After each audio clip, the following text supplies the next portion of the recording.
Yo, this is 50.com. Heineken is here. ESSO, Everyone See Sounds official. Man, who we got in the building with us, man? We got the big XJ in the building, Guapo XJ.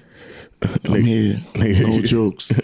Yeah, you a Brooklyn nigga that sound like he smoked like 1,000,000 blunts, man. Yeah, I'm from the Bush. I'm from Flatbush, Linden and Nostrand. Born and raised. Linden and Nostrand. Like, what's the temperature like over there, man? I know already, but you know. I mean, come on, it's a jerk chicken, dollar vans. You know, you got your Haitians. Of they course, got their big crowd. You got the Jamaicans. All day the Trinis. Me, I'm Guyanese. My background is Guyanese. You got the Trinis. Mm-hmm. It's mixy, but for the most part, everybody got a West Indian background. And tell them where you moved to, though. Oh yeah, and then I moved to Queens. Okay. Now he's talking some shit. Now he acting real Shout right out now. Southside. Oh, Southside. That's where I'm from. Southside. We outside. You heard? You look at my gram. I was just there on Sunday. I had to stomp through the hood. So you had the best of both worlds. Yeah, I had to move. I gotta move right. I gotta shout Southside out. I appreciate that. Tell me about your music, though, my dude. My music, well, all right. I got a couple videos out. Right now, I'm trying to just flood with visuals because I kept running into a lot of situations where I wouldn't have a lot of videos. I was running into a lot of like legal problems and shit like that. Okay. And so now I say, you know what? Everything is, I don't have nothing hanging over my paws. I don't have nothing over my head stopping me from flooding the streets. So right now I'm doing a lot of visuals and I got a tape coming out called Big XJ Volume 1. When's it dropping? I ain't pick a date yet, but I'm picking, it's going to be probably the first week next month, I want to say. Yeah. I got a little record dropping the first week of next month with a rapper. I ain't rapping. He's just he's on my record, but I'm not rapping. Boom. Okay. Yeah. What's this record about that you got dropping, man? Me? Yeah, you. Oh, I. Is it me? Shit. Me, I ain't gonna lie. I talk about everything that I go through. I'm one of those guys, like, if you hear me saying it and it sound like, damn, that's a little personal right there. Now, most likely it is. It's for people to hear because I feel like the best thing is when you talk about the shit that you're going through, people gonna relate to that instead of just making up a bunch of shit. You don't feel like a little nervous because you just said you got through a legal situation. Dudes could double back on your content and on your creation and be like, hey, you know, they've been doing that for the past 4 years. Doing that now. I think about that. I think about that a lot. I think it's in your best interest to say, I'm lying. No, see, what I'm talking about, I'm telling y'all based upon what I've seen other people do. Oh, okay. Yeah. I'm a poet. But here's the thing. What you're saying you've seen other people do makes you an accomplice or an accessory as well. See, I might need you in the camp. See, you need somebody lawyer, like that. right? You know why I learned that shit from? Like, yo. What's that mob dude that just got out of jail that used to run with John Gotti, Sammy the Bull? But I'm sorry. He said, just because you ain't pulled the trigger, if you dare, that body counts. Yeah, but you got to be there when they actually committing the crime. When he's saying he going based upon what he saw, he talking about slick the neighborhood and how, you know what I'm saying, people getting money around here, and blah, blah, blah. People forget that it's an art to this shit. So it's like you really supposed to be a storyteller.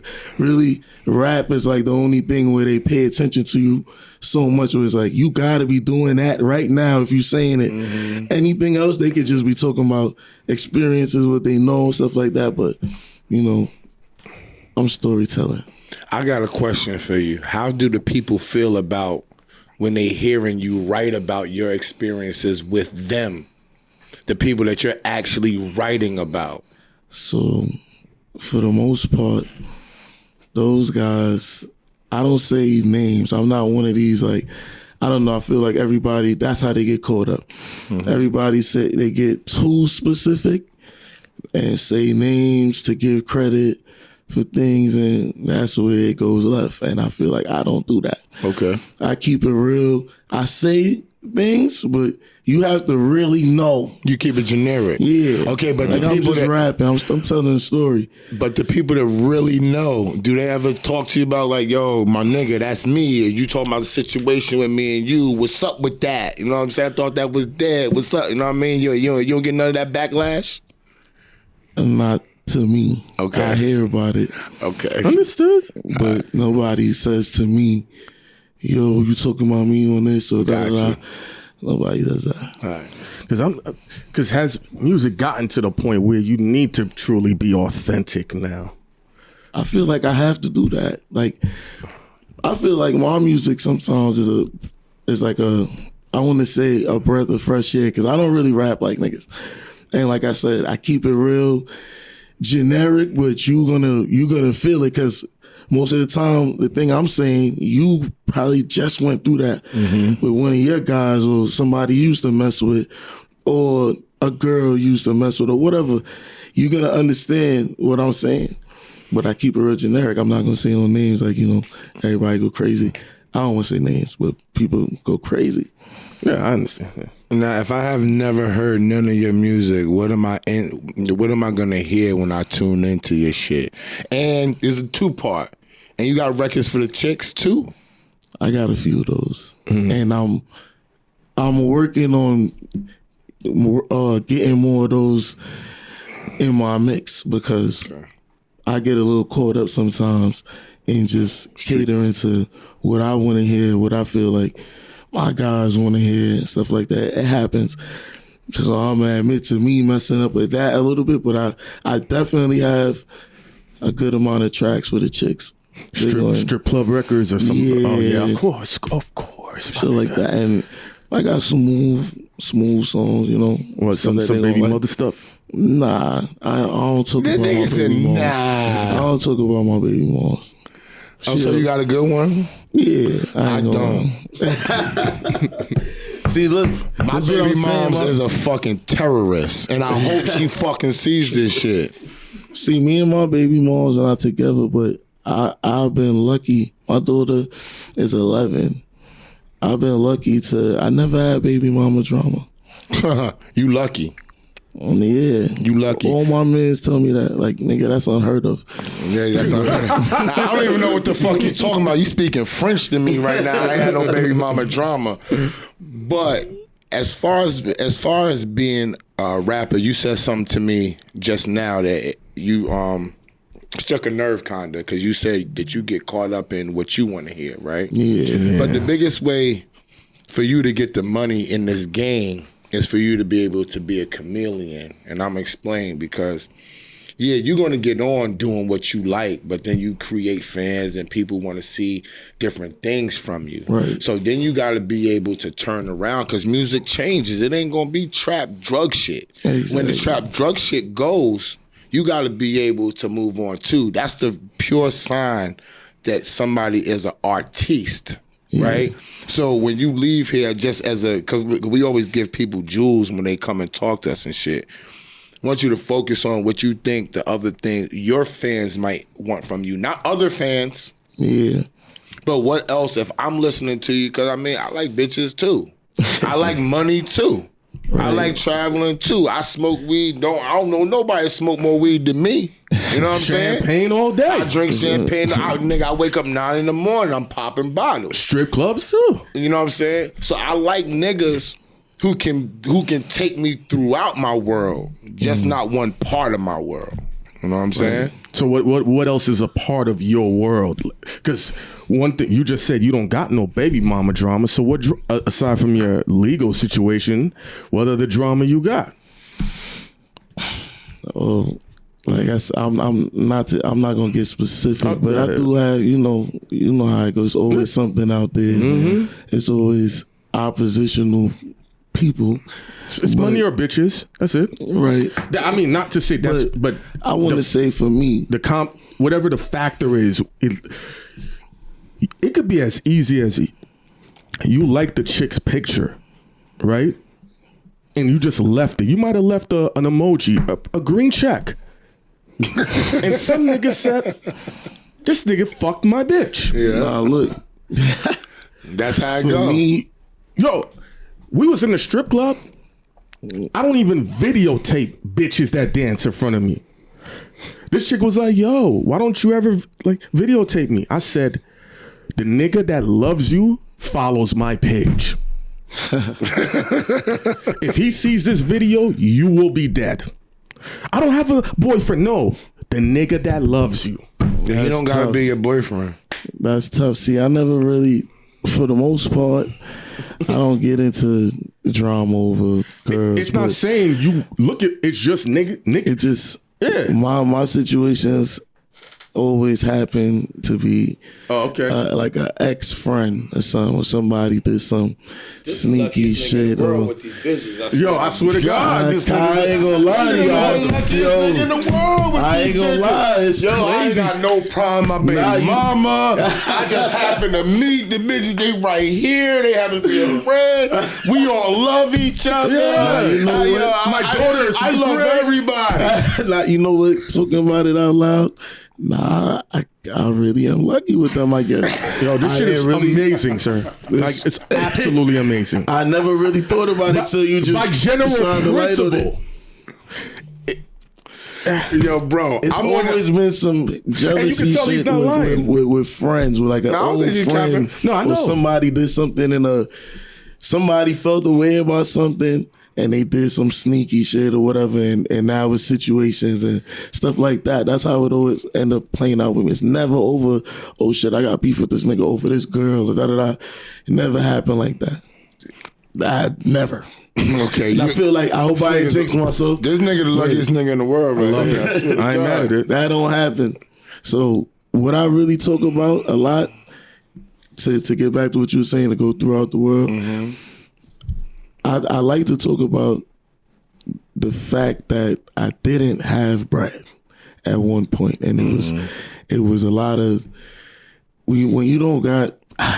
Being from New York, you already know, from Brooklyn, South Side, all that. You don't got no bread, it's over for you. I'm not gonna lie to you. Like, as far as my, if I kept in that type of route, I wouldn't have the luck that we talking about. I got you. This in returns come now to the legal problems now, because I kept making sure that I don't run out of that luck, and I'm living a certain type of way. Understood. So I kept getting into shit like that. That's why I never got to really focus on the music. So I talk about all that type of stuff, and like I said, I haven't had much bad luck with them. So I do talk about positive stuff with girls and shit like that. You win with that, because I don't know no niggas got positive shit to say, especially at this day and time. You it's know tough. what? It's probably some girls out there that's don't got positive shit to say about me. Probably how it ended or whatever. But I ain't got nothing bad to say. Yeah. So what do you grab from Brooklyn? Are you merging, because Queens niggas and BK niggas, we're very close in proximity, but we tend to rhyme about very different things and ways to look at things, right? I know I'm from Queens. I'm not really, I got a lot of shit, not really flashy like that. Like, you're not gonna see me doing stuff that putting my money on the gram and flashing all my stupid shit. But I know other people from other boroughs do that type of thing.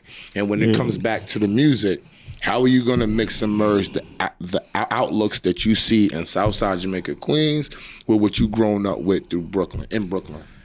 Yeah, I feel like I caught the best of both worlds as far as that goes, with the South Side and the Flatbush, because Flatbush is straight buildings. It's like everything is compressed. Everybody's like, so it's like we, in a sense, it's wild, because when there's so much people like on top of each other, it get wild. But in the same breath, you get that vibe of, how can I say, that big group love type of thing. Like, you can't really, if it's an issue on that block, it's an issue on that block. But don't come on that block. Come on that block, yeah, because you protect outside it. Because you protect it. You know what I'm saying?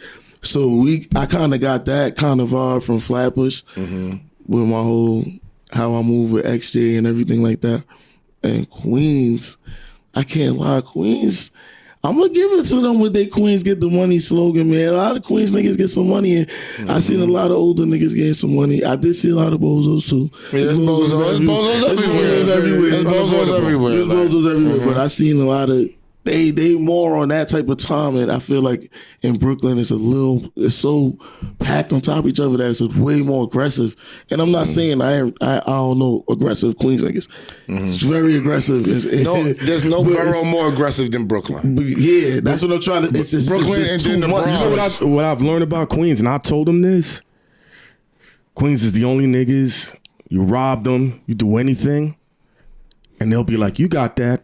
That's the scariest shit I've ever heard. Because a Queens nigga wait for you for a decade to get you. Yeah. Every nigga, all of them told me that shit. We will wait. Yeah, niggas just wait for a decade. Like I'm not even stressing it, my nigga, because my time will come, and when it comes, I'm gonna seize the day, and it's gonna be the worst day you ever had. You know what I'm saying?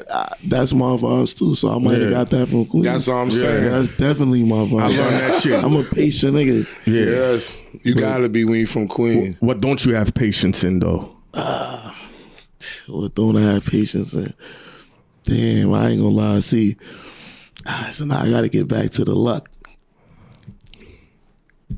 I don't got patience. I got real short patience sometimes when it comes to women. So this is where the luck come in, because I end the situation before it get to.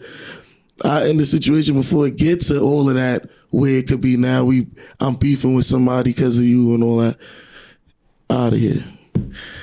So I don't be having patience with them. And that's where I was saying, like, it's probably some people that don't like how it ended with us, but I don't really got nothing bad to say. Everybody. He can't. I gotta please me. I only got one more question. Yeah, you got one? Once you leave here and we film this shit and this shit drops, what's your plan after that? And I know you said you gonna run wild with the what he said with the footage and the videos and all that, but there gotta be a way that you run wild, because if you're sitting here with us, not to cut in, I'm sorry. I already told him as part of his plan he need to speak to you behind the scenes. But because when you're sitting with us, that means that you're trying to put business behind your music now. This is the first stage. What's your other plan to keep putting further business behind your music? So for me, after this, like I said, I got the videos out, but after this tape, Big XJ Volume 1, I think the best thing for me to do is I'm trying to go on a press run, basically, and a performance run, because I don't really have too much performances. Like I performed a couple places, stuff like that, but that's what I really want to do. I want to focus on that, lock in on that. Okay. Because the videos are there, the music is there. I got a lot of music in. I want to say in queue. I'm gonna tell you. I'm gonna leave with this. I'm gonna tell you what Clue told me when we was launching this shit. Clue looked at my Grammy, he said, yo, everybody knows you've been in the music business for 20 years. Everybody knows you know the business. Everybody knows that you've done this and you've done that. Now it's time to show people the other side of you that people don't know, that they don't expect from me. You know what I'm saying? Because when you tune into my gram, we was talking about, oh yeah, this happened in the music business, publishing, and you're gonna get robbed, and the way you need to go about this and all that. And then it gets boring after a while. Like, yeah, I'm tuning in for the facts, but what else are you giving me? Like, do you cook? You know what I'm saying? Real shit. Yo, and that's the stuff. Like I work out a lot. I ride my bike 23 miles a day daily. I sit in a sauna twice a day daily. That's just what I do, how I start my day.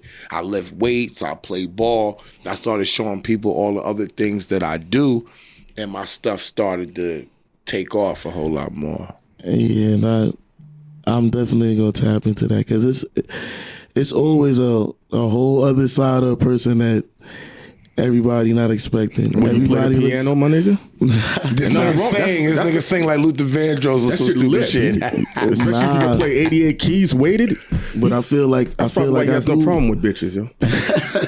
I feel like I do have more to show than speaking about, more so kind of the same things that everybody else talk about. Like I said, I speak about it differently.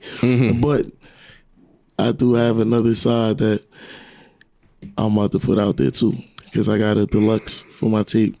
That's gonna be, you know. This question is super simple. You live both in Brooklyn and Queens. What two artists would you like to have from each borough on a track featuring all three of y'all? So we talking about like on some legend shit? Who you want? Who you want? My favorite rapper that made me start rapping is Fab. Okay. So damn sure That explains the jewelry.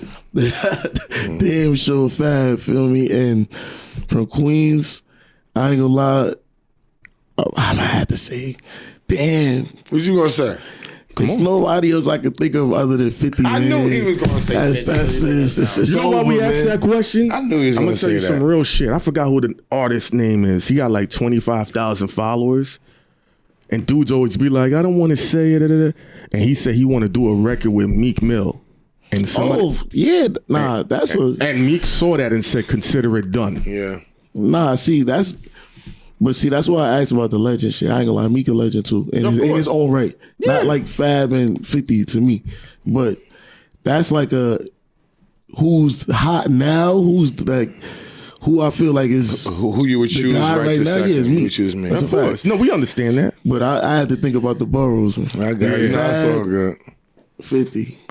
Well, look into the camera so the people know, tell them how they could find you on all your platforms. You could find me at IG or Guapo __XJ. Facebook, He Got Bars. YouTube, you could just put XJ No Jokey, subscribe. That's my channel. You can find everything on that. All platforms, Guapo XJ. I'm everywhere. Blow, this is 50. We out.